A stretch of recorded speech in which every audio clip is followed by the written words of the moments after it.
Ladies and gentlemen, welcome back to Tristram Cathedral.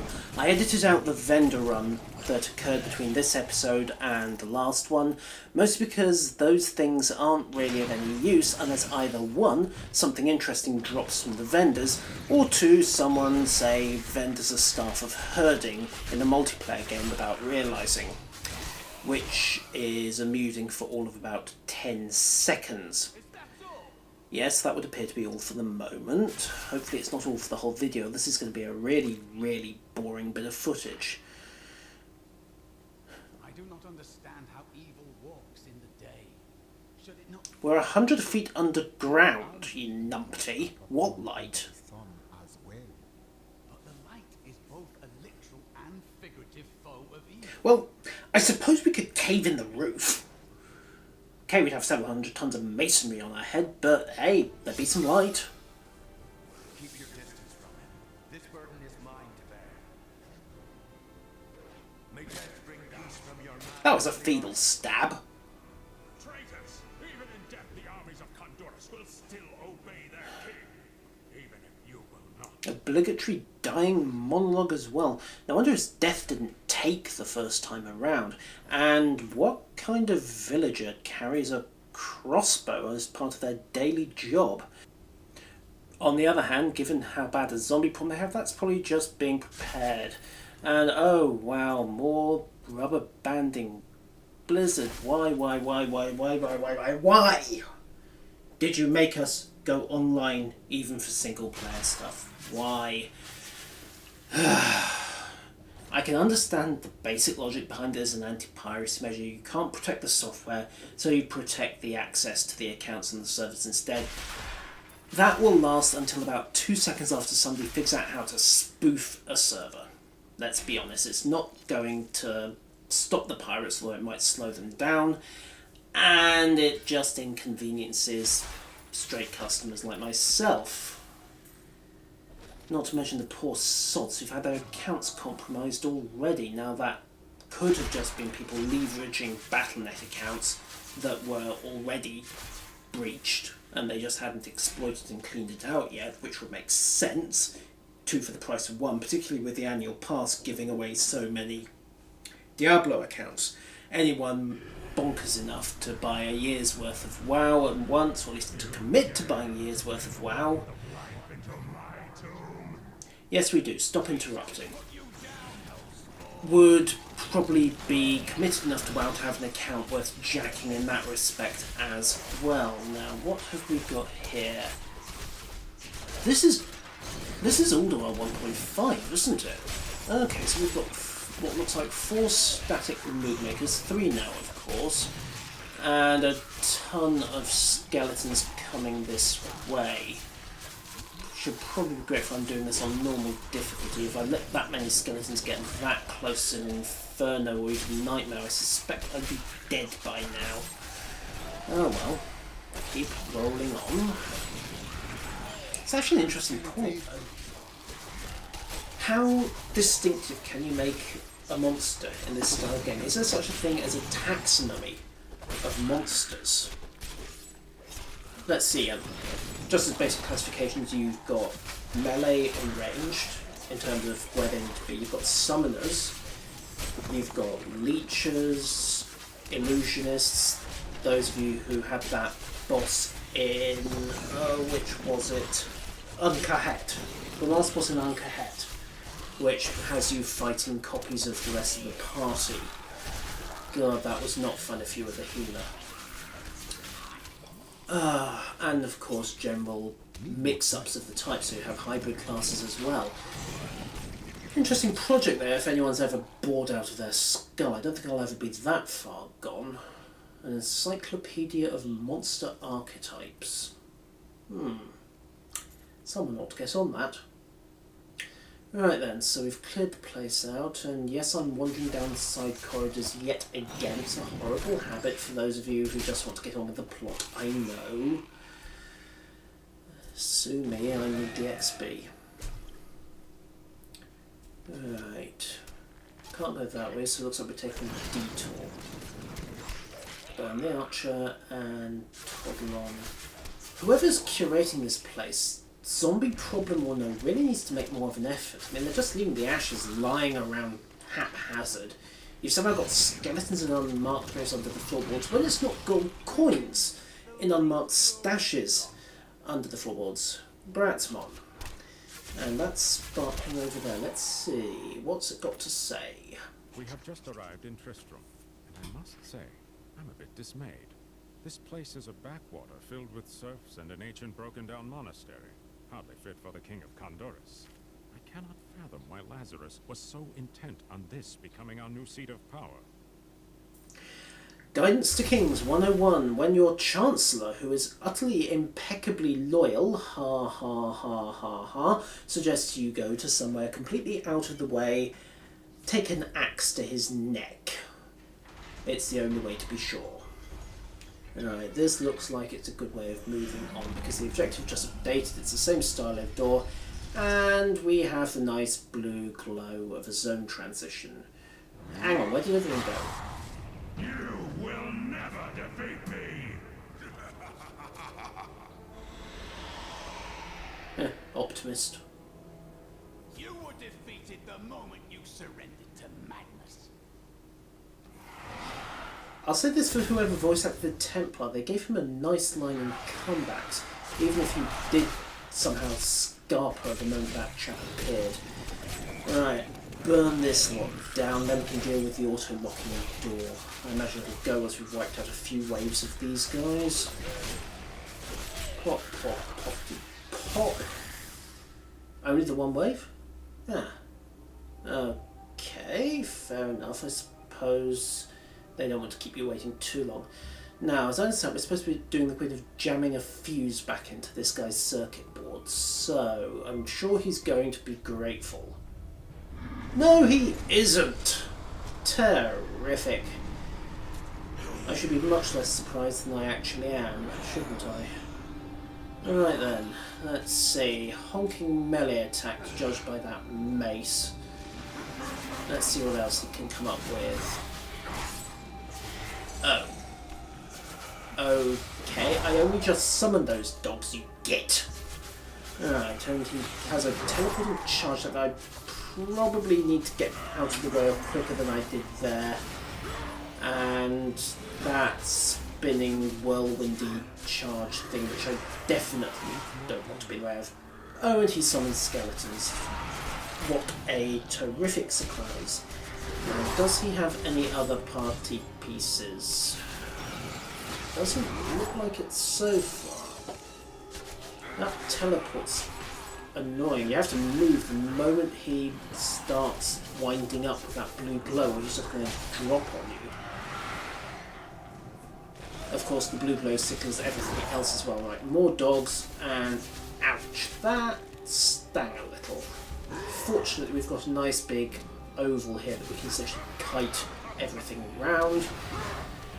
And I sincerely hope those ads drop health pots, or this could get tricky. Oh, thank goodness this is a normal. That would probably have really hurt. And in fact, it's hurting even now. Ah! Got you! Dodgy little sod. How much health is he? Oh my lord. This is going to take a while. I'm probably playing this way too defensively, to be honest. I should be barreling in there more than I actually am, but such is the nature of habit. Better to play defensively in a situation like this, especially when you're running a relatively flimsy class, and just wear the guy down by kiting. This is something I've always found AIs to have a problem with. And did his melee attack just affect his own skeletons? You know, I think it did. Right, well, the Templar's back on his feet. Don't know why he charged over there, and I don't care. Just put this in range, and I got a few shots. Ouch! In. No, I honestly think this is all he's got. So, with a bit of luck, I think we can just crank on the fast forward for this. Yeah, let's do exactly that. Go fast forward mode. Let's face it, there is little entertainment or information value to be had in me doing this at normal speed for, I think it took me about 8 minutes of relatively defensive kiting to bring this guy down. And like a lot of Blizzard bosses of late, this guy has an achievement which essentially involves turning his attacks against his mooks. So, well, hey, nice little bonus. It does encourage you to be creative about how you approach these strategies. And it thinned out the skeleton population, which is also a good thing. Now, how are we doing? For the love of all that's holy, will you kindly die? And yes, I'm aware I am making an absolute hash of my DPS in this. However, he's dying and I'm not, and that's really what counts. If I ever do attempt this hardcore mode, I will, I suppose, have a better excuse for being quite so defensive. Now, we're actually getting somewhere, I think.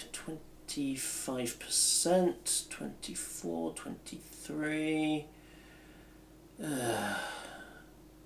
I can really afford to be more aggressive in my tactics in this kind of fight, can't I? Oh well, live and learn. Right, he's almost dead, so let's switch this back onto normal speed. Fall over, fall over, fall over, thank you. Why? What is it about exploding mystical energies that makes them less dense than air?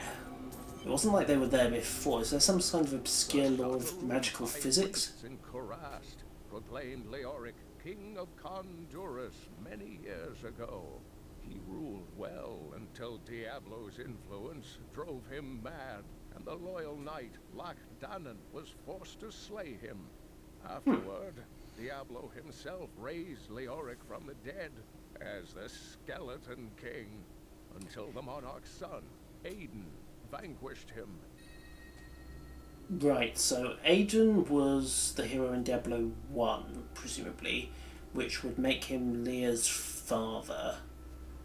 And arguably, wait a minute, if she's calling him Uncle Deckard and that's anything other than figurative, that would make him Aiden's brother, which, okay, there's a serious generation gap going on there. Alright, let's see what's down here. Okay, I suppose we've got to blow the gold somewhere. Personally, I prefer weapons, but there you go. Now, who is this? Yeah, it wasn't a meteor, was it? Let's see.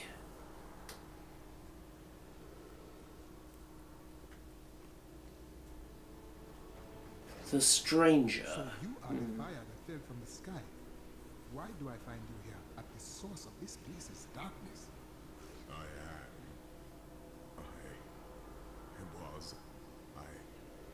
remember falling. Do you remember why you are here? I am not your enemy. I think, yes, I believe I have come with a warning. The darkness is coming. I must, I don't remember. I will take you to Cain. He will lead us to understanding. Or quite possibly more nonsensical ramblings, but, well, there's really only one person this guy can be, if I've read the backstory in the installer correctly. Straight amnesiac angel, really. Who else would survive an X thousand feet plummet and then crash through about 5 levels of a cathedral? Right, cutscene. Mystery is yet to be solved. I now learn that the fallen star is a man. He remembers little of himself. I will bring him to Deckard Cain. Perhaps then he will have some answers.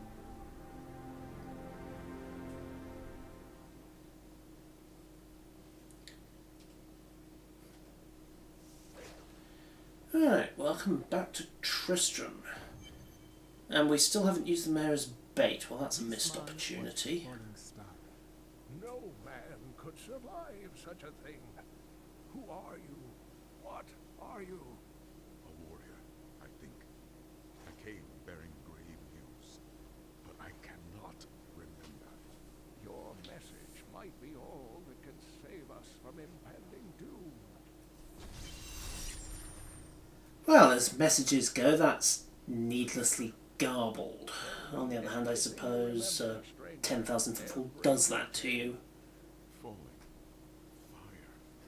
A sword of great power. It was part of me.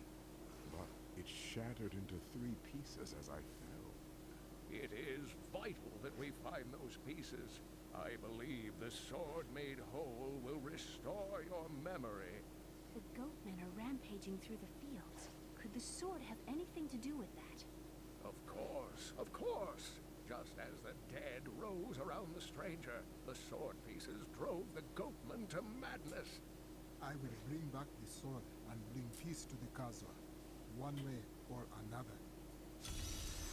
Let's face it, we all know which way it's going to be. Right, dump some of this vendor trash and see if we can't pick up some better gear at the same time. And then I think we'll just cut forwards. After all, there's no real point in mucking around with vendors in this video when we can visit Tristram's premier beauty and tourist spot.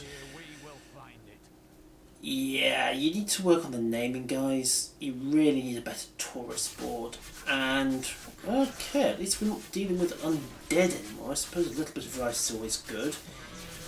Even if the basic mechanics still remains choppy. Right, now, what is that? And, okay, that's novel. Yeah. The large, sluggish beasts can thrive in any grassland or forest, provided there is enough water. Farmers will recognize these brutes as the savage cousins of the common pack beast, a tame breed that was likely domesticated nearly 2,000 years ago. One can hardly imagine the trouble that effort must have taken. Attacks on these farms, or the people of Tristram will starve. I have heard the most ridiculous tales about travelers being ambushed by vicious trees. It is too much. Despite their names, the wood wraiths are not ants, but fully mobile beasts who have taken on the guise of foliage to ensnare their prey. Only a simpleton could be fooled by such a trick. It's a 20-foot tall walking tree. I don't care whether it's a very good chameleon or whether it's actually an ent with a really bad attitude problem. It's a walking tree and it's trying to kill us. Fire is the best option here, and we all know it. The creatures who made them. Something that comes to mind with the Khazra, the not beastmen honest, is just how much Blizzard sometimes owes to Games Workshop, and on occasions vice versa.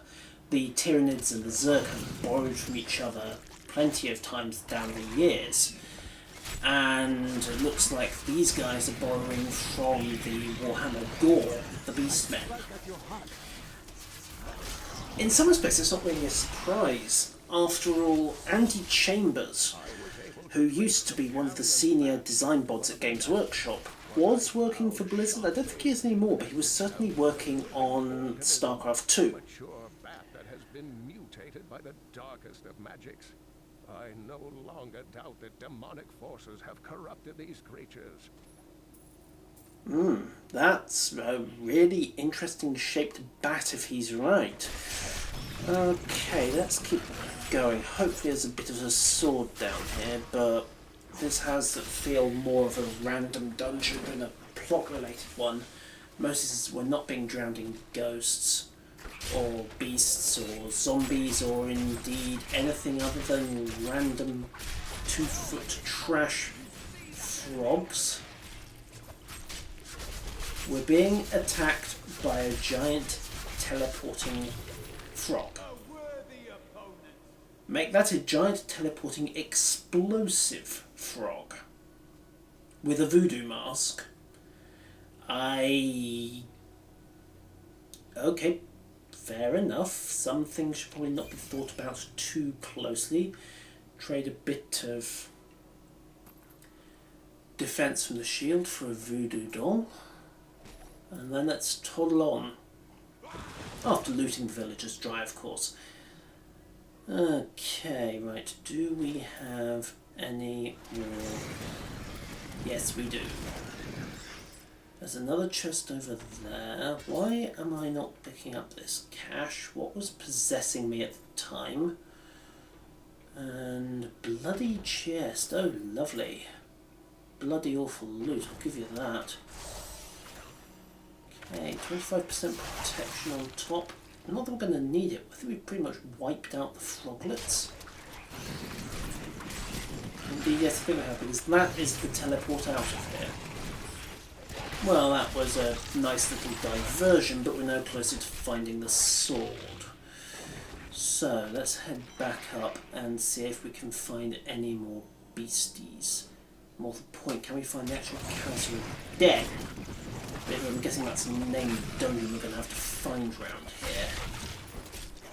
No hints from the map. Fine, that works for me. Let's just make with the exploring and the smiting and the toroing. You know, I'm not going to try and fry up a steak from that thing. It just doesn't strike me as being a good idea. Right, burrowing leapers and another beast. Ouch. Right, a chest in the middle of nowhere and a teleporter pad. Well, that's a definite help. Right, more beastmen. Excellent, and elite beastmen even better. We must be something of the right track here. As I've said in earlier episodes, path of most resistance, ladies and gentlemen. If they're throwing opposition in your way, you're going the right way. Or at least you're making a solid profit and a bit of XP on the side. It's all to the good. Okay, so that's another environmental trap. I suspect it's going to be more effort than it's worth to try and bait things into the way, but I suppose if you're feeling fancy. And another crossbow. Yay for... Oh, never mind. Okay, did I just get staked by something? Gonna have to start being careful if even the environment is about to start trying to actively kill me. Hey, shiny. And a new passive slot now. How do these work? Okay, so they're basically talents, aren't they? Right, so... Right. And a flat damage reduction. You know what? That's not even a contest, is it? It's going to have to be the Jungle Fortitude. I really don't see how we can go for anything else at all. 20% damage reduction is... well... yeah. That's just too useful to pass up, especially at this level, and especially when you're dealing with a character who is basically light armoured and squishy. Now, do we get any other options? Not there. Not really. Larger diabats. That sounds like an excellent idea as and when we get it. Okay. Rock on. If this is worth grabbing, which... yeah. More vitality, more health. Yeah, let's have that. Can live without the extra mana. Managed without it so far, and... yes. Okay, I think we're good. Let's carry on. Right, civilization. The Forlorn Farm. They've got some cheery place names around here. Who'd want to be delivering the mail? Yes, a package for the Forlorn Farm. Next door to the Desolate Cemetery, the Hangman's Gibbet, and the Fields of Utter Doom and Blight. No doubt supplying the supermarket of destitution and famine. And what do I want to quiver for? Ugh. Tunk. And that was a spectacular failure, and in fact I've now hacked off everything in range. That was misguided. Alright. Well, I suppose if we're feeling adventurous on the cuisine side, we can chop up the tree that isn't a tree if our local idiots to be believed, and then roast the bull that isn't a bull. On the other hand, I'm suddenly not hungry. Ow! Should have been paying more attention. Definitely should have been paying more attention. Right. Steak and firewood once again. These are very obliging mobs if there's a food problem on. Of course, eating this stuff around here will probably get you turned into something horrid. Sanctuary, for all that it's called Sanctuary, a place of safety, this world seems very, very determined to try and kill everyone living on it. Oh well.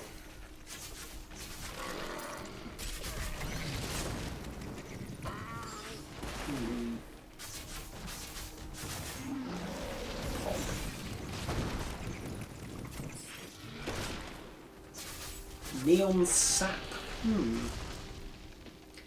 Got to love the grand RPG codification scheme. If it's neon green and glowing, it's probably poison. Now there's some gold there. Let's have that.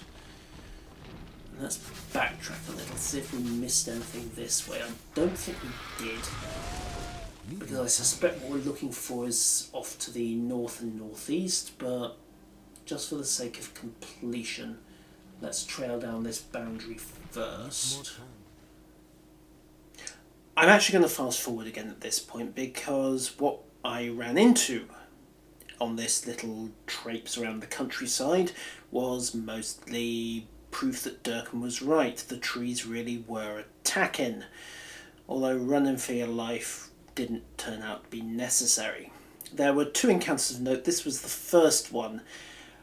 Waller's mobs, which proved surprisingly counterproductive when you realise that those mobs depended on a charge, and hey, all you had to do was keep the wall in between you and them.